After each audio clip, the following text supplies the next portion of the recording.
തൃശൂർ കോർപ്പറേഷന്റെ 2023-2024 വർഷത്തെ audit report ചർച്ച ചെയ്യാനായി കൌൺസിൽ യോഗം ചേർന്നു.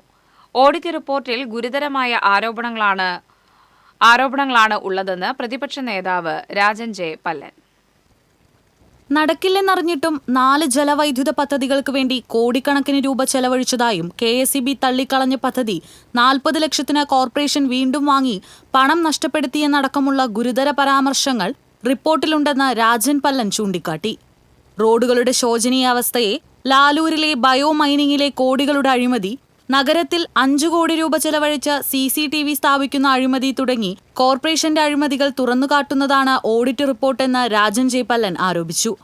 കോർപ്പറേഷനെതിരായുള്ള കുറ്റപത്രമാണ് ഓഡിറ്റ് റിപ്പോർട്ടെന്നും ഭിന്നശേഷി കുട്ടികൾക്ക് വേണ്ട സൗകര്യമൊരുക്കാതെ അവരോട് കാണിച്ച ക്രൂരത റിപ്പോർട്ടിൽ പരാമർശിച്ചിട്ടുണ്ടെന്നും ലോക്കൽ ഫണ്ട് ഓഡിറ്റിൽ 195 ഗുരുതരമായ കണ്ടെത്തലുകളാണ് ഉള്ളതെന്നും കോൺഗ്രസ് കൗൺസിലർ ജോൺ ഡാനിയൽ ചൂണ്ടിക്കാട്ടി.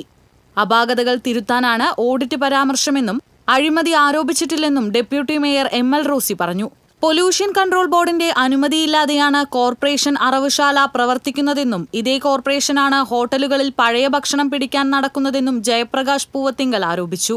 പൂർണിമ സുരേഷ്, സതീഷ് കുമാർ, വിനോദ് പോളഞ്ചേരി, K രാമനാഥൻ, ലാലി ജെയിംസ്, സജിത ഷിബു, മുകേഷ് കൂളപ്പറമ്പിൽ തുടങ്ങിയവർ ചർച്ചയിൽ പങ്കെടുത്തു. TCV news, Thrissur.